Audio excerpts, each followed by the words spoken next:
করবে, তওবা করবে। সুবহানাল্লাহ। গুনাহ করাটা অস্বাভাবিক কিছু না, গুনাহ হয়ে যাওয়াটা দূষণীয় কিছু না, কিন্তু গুনাহের পরে তওবা না করা, আল্লাহর কাছে ফিরে না আসা, এটা বড় ভয়ঙ্কর কথা, নিন্দনীয় কথা। এজন্য হাদিসের মধ্যে এসেছে, কুল্লু বনি আদম খাত্তাউন ওয়া খায়রুল খাত্তাইন আত-তাওয়াবুন।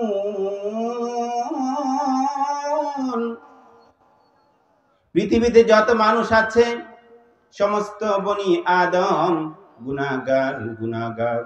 সমস্ত বনি আদম গুনাহ করে থাকে, কিন্তু গুনাহগারের মধ্যে সর্বোৎকৃষ্ট আল্লাহর কাছে সেই বান্দাবান্দি যারা গুনাহের পরে আর বিলম্ব করে না, তওবা করে ফেলে আল্লাহর কাছে রুনাজারি করে মাফ চায়। আল্লাহর নবী বলেন তারাই হলো আমার উম্মতের শ্রেষ্ঠ মানুষ। গুনাহ করে আর দেরি করে না, গুনাহ হয়ে গেছে সাথে সাথে বুঝার পরে চোখ থেকে অশ্রু জড়িয়ে, চোখ থেকে পানি ফেলে কান্নারত অবস্থায় নামাজের পরে আল্লাহর সকাশে দাঁড়িয়ে যায়, আল্লাহর সকাশে দুহাত তুলে রুনাজারি করে বলে, আল্লাহ ভুল করেছি, গুনাহ করেছি, জীবনে প্রতিশ্রুতিবদ্ধ হচ্ছি, ওয়াদাবদ্ধ হচ্ছি, আর জীবনে কোনোদিন অপরাধ করব না। হাদিসে পাকে এসেছে, মুসনাদে আবু দাউদ তয়ালিসির সর্বপ্রথম হাদিস, হযরতে আবু বকর সিদ্দিক রাদিয়াল্লাহু আনহু বলেন, নবী করিম সাল্লাল্লাহু আলাইহি ওয়াসাল্লাম বলেছেন, যে ব্যক্তি গুনাহ হয়ে গেছে বুঝতে পেরেছে, গুনাহ হয়ে গেছে বুঝতে পেরেছে, বুঝার সাথে সাথে আর দেরি করে নাই, আর বিলম্ব করে নাই, সাথে সাথে ওযু করে আল্লাহর দরবারে দাঁড়িয়ে গেছে, ওযু করে আল্লাহর দরবারে দাঁড়িয়ে গেছে, 2 রাকাত নামাজ আদায় করেছে। ভালো করে শুনেন, 2 রাকাত নামাজ আদায় করেছে, নামাজের পরে আল্লাহর দরবারে হাত দুখানা উঠিয়ে রুনাজারি করছে আর বলছে, আল্লাহ গুনাহ করে ফেলেছি, তওবা করছি, আর করব না। হাদিসে পাক প্রমাণ করে ওই ব্যক্তি নামাজের পরে মুনাজাতে যখন তওবা করে, আল্লাহর কাছে রুনাজারি করে, হাদিস শরীফ প্রমাণ করে ওই ব্যক্তির গুনাহ যদি সমুদ্রের ফেনা পরিমাণ হয়, মানে অসংখ্য অগণিত হয়, হাদিস শরীফ প্রমাণ করে সাথে সাথে তার সমস্ত গুনাহ আল্লাহ মাফ করে দেন। এইজন্য আল্লাহ তাআলা অভয় দিচ্ছেন বান্দাকে, লা তাকনাতু মির রাহমাতিল্লাহ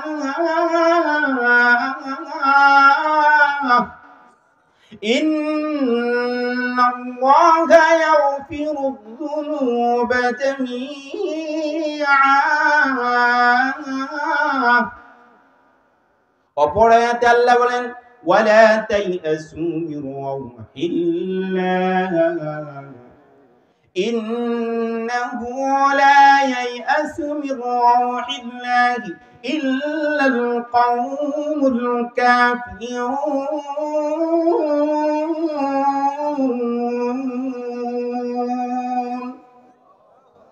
কত চমৎকার আল্লাহ তাআলা জানিয়ে দিয়েছেন, অভয় দিয়েছেন, সান্ত্বনা দিচ্ছেন আল্লাহ তাআলা বান্দাবান্দিকে। আরে আমার রহমত থেকে নিরাশ হওয়ার কোনো কথা না, নিরাশ হওয়া যাবে না। আরে নিরাশ হবে তো, নিরাশ হওয়াটা তো কাফেরদের পরিচয়। আল্লাহর রহমত থেকে নিরাশ হয়ে যায়, গাফিল হয়ে যায়, গুনাহ করে নিজের উপর আরো জুলুম করা শুরু করে। কিছু মানুষ আছে, আরে নামাজ পড়ছি না অতীতে, এখন আবার নামাজ ধরবো, কি হবে, লাভ হবে, কিছুদিন পরে আবার ছেড়ে দিব। না না না, বুঝেছেন অপরাধ এটা, নামাজ না পড়া, সাথে সাথে তওবা করে নামাজ শুরু করে দেন। যদি শয়তানে আবার আপনাকে গাফেল করে দেয়, আবার তওবা করবেন, আবার ফিরে আসবেন। আল্লাহর হাবিব সাল্লাল্লাহু আলাইহি ওয়াসাল্লাম বলেন, সুসংবাদ দিয়ে গেছেন, যে ব্যক্তি তওবা করে আল্লাহর দিকে ফিরে আসে, আল্লাহ কেমন খুশি হন শুনেন ভালো করে। তওবা করে আল্লাহর দিকে ফিরে আসে, আল্লাহ কেমন খুশি হন। হাদিস শরীফ প্রমাণ করে, একজন ব্যক্তির সন্তান হারিয়ে গেছে, সন্তান হারানোর পরে পেরেশান, হৃদয়ের মধ্যে ছটফট ভাব, পেরেশান, ঘুম নেই, খাওয়া নাই, দুশ্চিন্তাগ্রস্ত, বিভীষিকাময় অবস্থার মধ্যে কাটাচ্ছে দিনকাল। হাদিস শরীফে এসেছে, হঠাৎ করে ওই ব্যক্তির সন্তান তার কুলে ফিরে আসছে। সুবহানাল্লাহ বলেন। এতদিন যেই সন্তানের অপেক্ষায় ছিল, বিভীষিকাময় অবস্থা, পেরেশান অবস্থা, খাওয়া নাই, দাওয়া নাই, ঘুম নাই, সবকিছু বিসর্জন দিয়েছে সন্তানের জন্য, সন্তানের মায়ায়, দুঃখ বেদনায়। আল্লাহর নবী বলেন সন্তানটা ফিরে আসছে, সন্তানটা ফিরে আসলে বলেন কতটা খুশি মা বাবা হয়ে যায়। আল্লাহর নবী বলেন ওই যে সন্তান পেয়ে পিতামাতা খুশি হয়েছে, আল্লাহর কোন বান্দা বান্দি যদি গুনাহ করার পরে তওবা করে ফিরে আসে, এর চেয়েও বেশি আল্লাহ তাআলা খুশি হয়ে যায়। এজন্য যেই কথা বলছিলাম, গুনাহটা হয়ে যাবে, মানুষের থেকে গুনাহ হয়ে যাবে, কিন্তু হাদিস শরীফ প্রমাণ করে গুনাহগারদের মধ্যে সর্বোৎকৃষ্ট মানুষ হলো সেই মানুষ যেই ব্যক্তি গুনাহ হয়ে যাওয়ার পরে বিলম্ব না করে তওবা করে, বিলম্ব না করে তওবা করে ফেলে। এজন্য কোরআনে পাকের যে আয়াত আপনাদের সামনে তেলাওয়াত করেছি, আল্লাহ সুবহানাহু ওয়া তাআলা ইস্তিগফার করতে বলেছেন, ক্ষমা প্রার্থনা করতে বলেছেন। সূরাতুন নূহ থেকে আপনাদের সামনে তেলাওয়াত করেছি। হযরতে নূহ আলাইহিস সালাম আপনারা জানেন, দীর্ঘ ৯৫০ বছর হযরতে নূহ বিশিষ্ট পয়গম্বর ছিলেন, একজন সিনিয়র পয়গম্বর, আল্লাহ তাআলার কাছে অনেক মর্যাদাবান একজন পয়গম্বর। পয়গম্বরদের মধ্যে স্থান ছিল, স্তর ছিল, মর্যাদার। তিলকা রুসুলু ফাদ্দালনা বা'দুহুম আলা বা'দ, আল্লাহ তাআলা বলেছেন। ১০০ লক্ষ বা ১ লক্ষ যাই বলেন, যত পয়গম্বর আল্লাহ দুনিয়াতে পাঠিয়েছেন তাদের মধ্যে আবার মর্যাদার তারতম্য ছিল, ব্যবধান ছিল। তার মধ্যে সিনিয়র পয়গম্বরদের মধ্যে হযরত নূহ আলাইহিস সালাতু ওয়াস সালাম, তিনি দীর্ঘ ৯৫০ বছর দাওয়াত দিয়েছেন আল্লাহ তাআলা। তাওহীদের দাওয়াত দিয়েছেন, একত্ববাদের দাওয়াত দিয়েছেন দীর্ঘ ৯৫০ বছর। তাফসীরের কিতাবে এসেছে এত দীর্ঘ দাওয়াতের পরে মাত্র ৮০ থেকে ৮২ জন মানুষ তার দাওয়াত কবুল করেছে, আর কেউ কবুল করে নাই, প্রত্যাখ্যান করেছে। শুধু প্রত্যাখ্যান করে নাই, হযরতে নূহ আলাইহিস সালামের জাতি এতটা নিষ্ঠুর পাষাণ ছিল, তাফসীরের কিতাবে এসেছে যে তাকে এমন ভাবে আঘাত করত, দাওয়াত দেওয়ার সময় হযরতে নূহ আলাইহিস সালাতু ওয়াস সালাম যখন মানুষকে দাওয়াত দিতেন, যখন তাওহীদের বাণী শোনাতেন, এত নিষ্ঠুর ছিল, এত বর্বর ছিল, তাকে মারধর করে একটা বস্তার মধ্যে পেঁচিয়ে রাস্তার ধারে হযরতে নূহকে ফেলে রাখত। এত ভয়ঙ্কর নিষ্ঠুর। তখন আল্লাহ তাআলার পক্ষ থেকে এই অপরাধীদের জন্য আল্লাহ তাআলা বিধান নাজিল করলেন। আল্লাহ তাআলা জানিয়ে দিলেন, হযরতে নূহ আলাইহিস সালামকে বললেন, আপনি আপনার জাতিকে এত নিষ্ঠুরতার পরে ক্ষমা পাওয়ার জন্য আপনি তাদেরকে আমার কাছে ইস্তিগফার করতে বলে দেন, ইস্তিগফার করতে বলে দেন। এত নিষ্ঠুর, নির্যাতন, আপনার সাথে এত দুর্ব্যবহার, ওরা যদি ক্ষমা পেতে চায় তাহলে আমার কাছে জন্য ইস্তিগফার পাঠ। فَقُلْتُ اسْتَغْفِرُوا رَبَّكُمْ إِنَّهُ كَانَ غَفَّارًا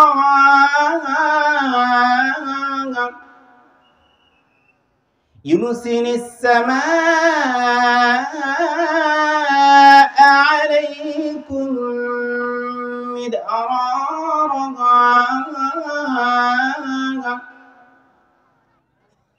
وَيُمْدِدْكُمْ رَبُّكُمْ بِأَمْوَالٍ وَبَنِينَ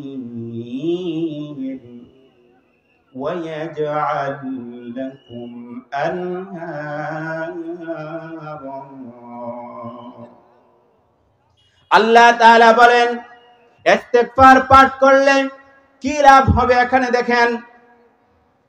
ইস্তিগফার পাঠ করলে এক কথা যদি বলি, এমন কোনো পেরেশানি নাই, এমন কোনো উদ্দেশ্য নাই, বান্দার এমন কোনো নিয়ত নাই, বান্দার এমন কোনো কাজ নাই যেটা পূর্ণ হবে না, হাসিল হবে না। সুবহানাল্লাহ বলেন। ইস্তিগফার এমন একটা আমল, এমন একটা আমল, কোরআন থেকেই আপনাদেরকে দেখাবো ইনশাআল্লাহ। এমন একটা আমল ইস্তিগফার, এত কার্যকরী যে আপনার জীবনে এমন কোনো দিক নাই যেটার সমাধান ইস্তিগফারের মাধ্যমে হয় না। কোরআনের মধ্যেই এসেছে এটা। আপনি অভাবী, মাল সম্পদ নাই, মাল সম্পদ পেতে চান, ধনাঢ্য হতে চান, সমৃদ্ধশালী হতে চান, আল্লাহ কোরআনে বলেছেন ইস্তেগফার পাঠ করো। তোমার ঋণ পরিশোধ হচ্ছে না, তুমি ইস্তেগফার পাঠ করো। তোমার সন্তানাদি হচ্ছে না, ইস্তেগফার পাঠ করো। তোমার বাগানে ফল ফলাদি আসছে না, ইস্তেগফার পাঠ করো। তোমার উদ্দেশ্য পূরণ হচ্ছে না, ইস্তেগফার পাঠ করো। মামলা মোকদ্দমায় ফেসে গেছো, ফাইল আটকে রয়েছে, তোমার সমাধান হচ্ছে না, আল্লাহ নবী বলেন ইস্তেগফার পাঠ করো। তুমি সংসার নিয়ে, তোমার উপার্জন নিয়ে, তোমার জীবিকা নিয়ে, তোমার দোকান নিয়ে, চাকরি বাকরি নিয়ে তুমি টেনশনে আছো, পেরেশানি আছো, ডিপ্রেশনের মধ্যে আছো, আল্লাহর নবী বলেন ইস্তেগফার পাঠ করো, আল্লাহ তাআলা সব সমাধান করে দেবেন। কোরআনে পাকে এসেছে এগুলো।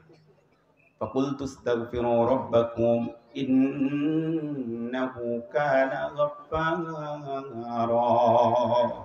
আল্লাহ সুবহানাহু ওয়া তাআলা বলেন ইস্তেগফার পাঠ করো, কি লাভ হবে? ফাকুলতু আস্তাগফিরু রাব্বাকুম ইন্নাহু কানা গাফফারা। এক নম্বর পুরস্কার আল্লাহ সুবহানাহু ওয়া তাআলা বলেন, তোমাদের এক নম্বর পুরস্কার হলো আল্লাহ তোমাদের অতীতের সমস্ত গুনাহ খাতা মাফ করে দিবে। কি মাফ করবেন বলেন? এক নম্বর পুরস্কার, ইস্তেগফারের এক নম্বর পুরস্কার বলেন, আপনারা বলেন। গুনাহ মাফ করে দিবেন। আল্লাহ তাআলা কি মাফ করে দিবেন? গুনাহ মাফ করে দিবেন। ইউরসিলিস সামাআ আলাইকুম মিদরারা। দুই নম্বর পুরস্কার, অনেক সময় খরা দেখা দেয়, বৃষ্টি হয় না, বৃষ্টির অভাবে ফসলাদি মরে ছাই হয়ে যায়, পুড়ে ছারকার হয়ে যায়, মরে সাফ হয়ে যায়। বৃষ্টির কারণে, অনাবৃষ্টির কারণে ফসলাদি হচ্ছে না, কি করবা? আল্লাহ রাব্বুল আলামিন জানিয়ে দিয়েছেন, বৃষ্টির জন্য তোমরা নীরবে নির্জনে আল্লাহর কাছে ইস্তেগফার পাঠ করো। ইউরসিলিস সামাআ আলাইকুম মিদরারা। তাহলে ইস্তেগফারের বদৌলতে আল্লাহ তাআলা আকাশ থেকে বৃষ্টির বর্ষণ শুরু করবে, বৃষ্টি নাজিল করে দিবে। দুই নম্বর পুরস্কার বলছি, আল্লাহ বৃষ্টি নাজিল করবেন। ইউরসিলিস সামাআ আলাইকুম মিদরারা ওয়া ইউমদিদুকুম রাব্বুকুম বিআমওয়ালিন ওয়া বানিন।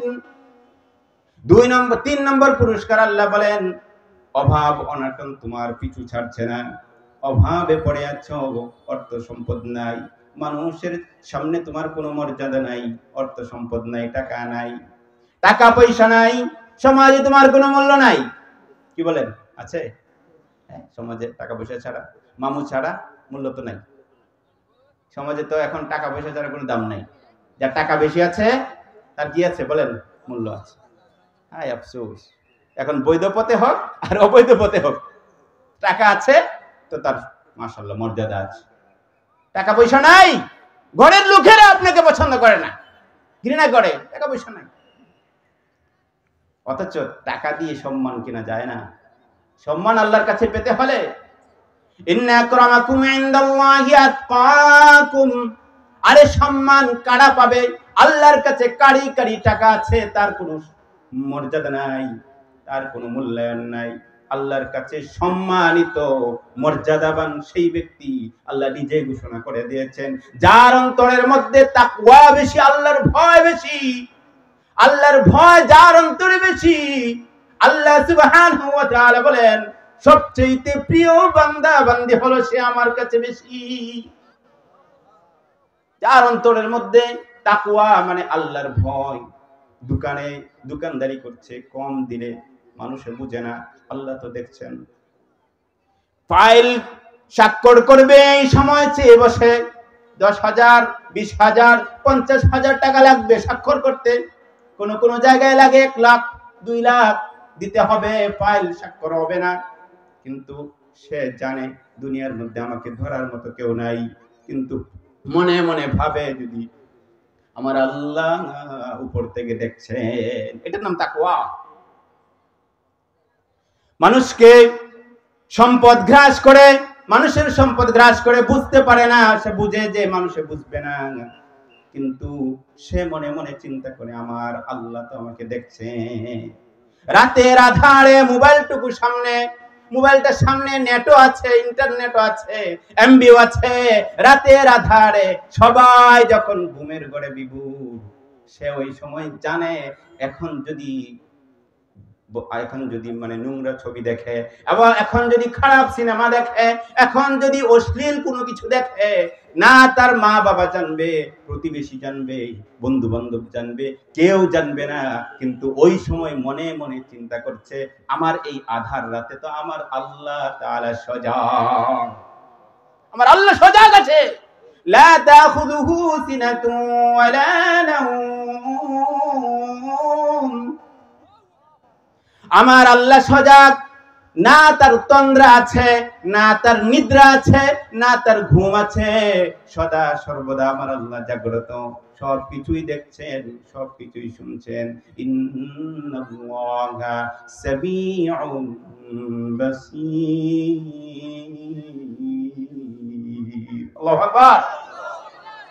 আমার আল্লাহ জানিয়েছেন দুনিয়ার সবাই যখন ঘুমের ঘরে বিভোর, আরে আমার প্রিয় বান্দা বান্দি, তোদেরকে ছেড়ে আমি কোথায় যাব?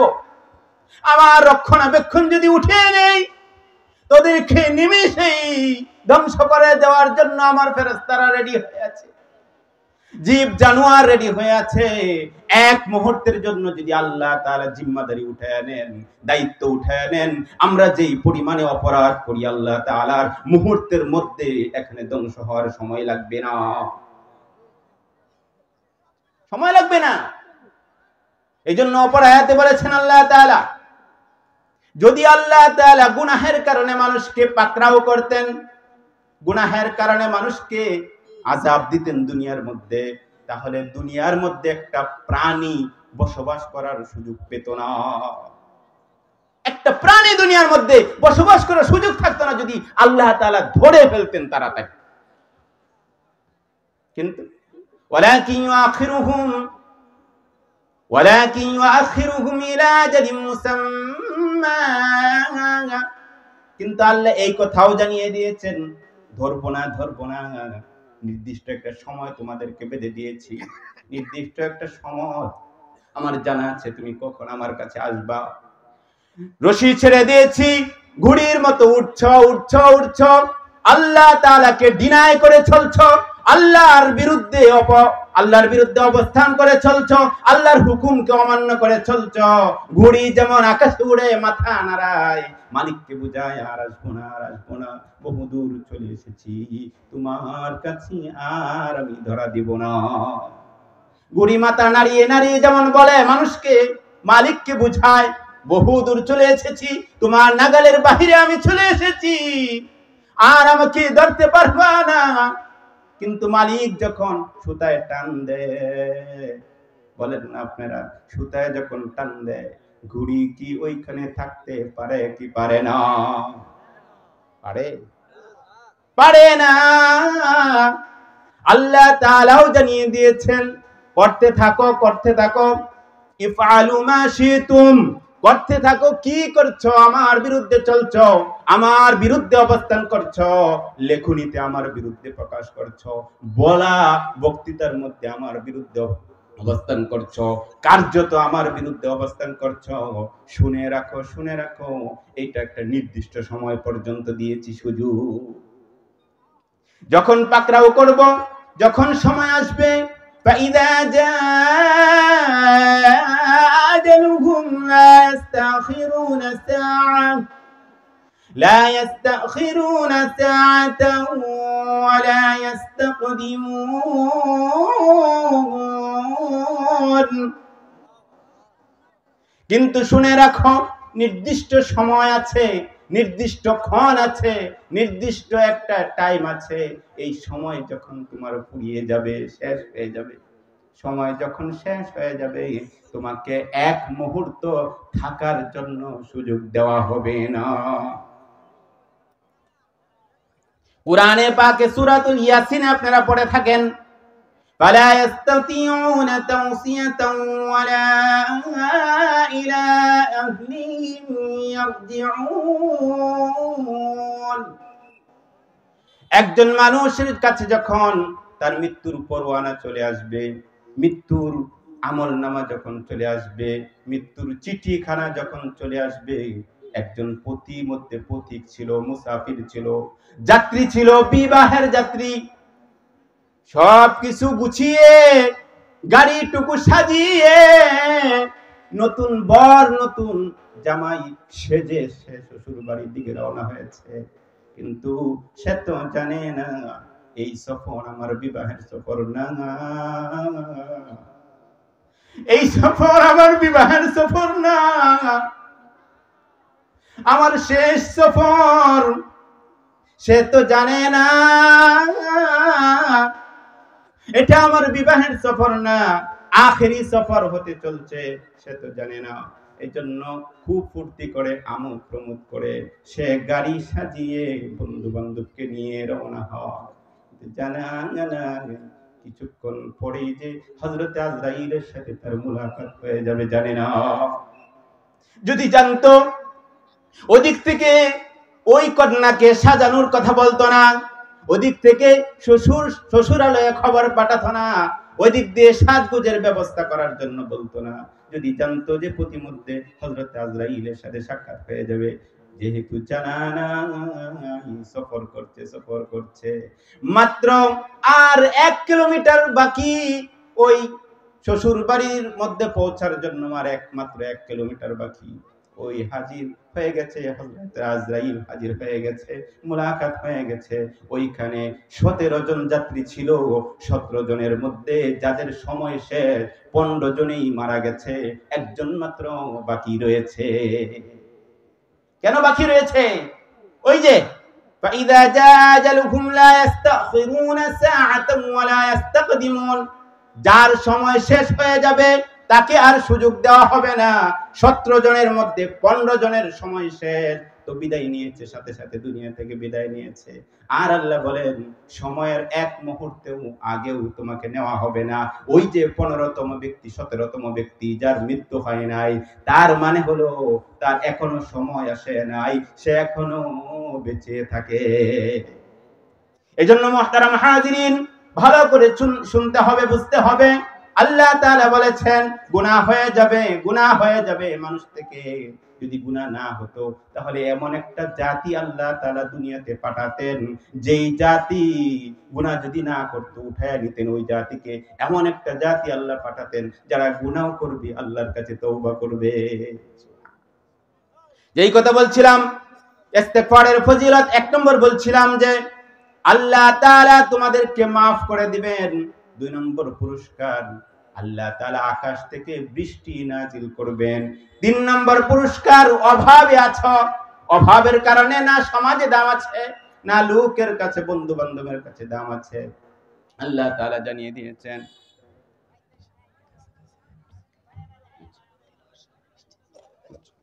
আল্লাহ তাআলা জানিয়ে দিয়েছেন তোমরা যদি ইস্তেগফার পাঠ করো তাহলে বৃষ্টি নাজিল করবেন, মাল সম্পদ বাড়িয়ে দিবেন, সমৃদ্ধশালী করে দিবেন। আর একটা সন্তান নাই, ওয়ায়ুমদিদুকুম রাব্বুকুম বিআমওয়ালিন ওয়া বানিন। আরেকটা পুরস্কার আল্লাহ বলেছেন, আরে সন্তান নাই তো কি করবা? এখন মাজারে গিয়ে সেজদা দে, মাজারে মান্নত করে, মাজারে বাবার কাছে গিয়ে বলে বাবা দেখো আমার সন্তান হয় না, একটা সন্তানের ব্যবস্থা করে দেন। বলেন নাউজুবিল্লাহ। ভণ্ডর কাছে যায়, ভণ্ড পীরের কাছে যায়, ভণ্ড বাবার কাছে যায়, সন্তান নাই, 20 বছর হয়ে গেছে, 10 বছর হয়ে গেছে, সন্তান হয় না।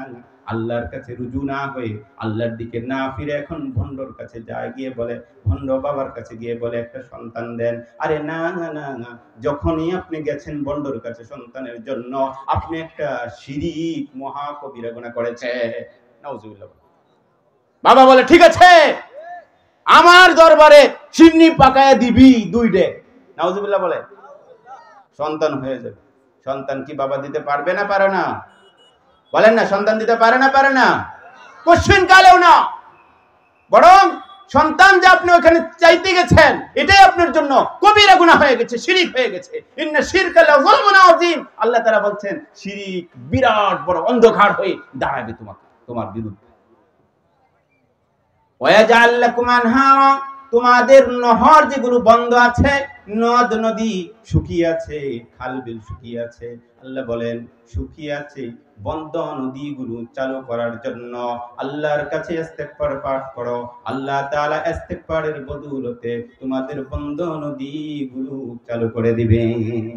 তাহলে সবক শোনান আমাকে, সবক শোনান, শেষ করে দিব। সবক শোনান আমাকে। ইস্তেগফার পাঠ করলে বলেন 1 নম্বর আল্লাহ মাফ করে দিবেন, বলেন না? আল্লাহ তাআলা কি করে দিবেন? একটু বলেন জবান খুলে একটু বলেন। ইস্তেগফার পাঠ করলে 1 নম্বর পুরস্কার কি করে দিবেন? আল্লাহ তাআলা মাফ করে দিবেন। 2 নম্বর পুরস্কার বলেন না? 2 নম্বর পুরস্কার আল্লাহ তাআলা আকাশ থেকে বৃষ্টি নাজিল করবেন, বলেন। আল্লাহ তাআলা বৃষ্টি নাজিল করবেন 2 নম্বর পুরস্কার ইস্তেগফার পাঠ করলে। 3 নম্বর পুরস্কার আল্লাহ তাআলা ধন সম্পদ দিয়ে আপনাদেরকে সমৃদ্ধ করে দিবেন। 4 নম্বর পুরস্কার হলো আল্লাহ তাআলা আপনাদেরকে সন্তানাদি দিয়ে আপনাদের সন্তানাদি দান করবেন।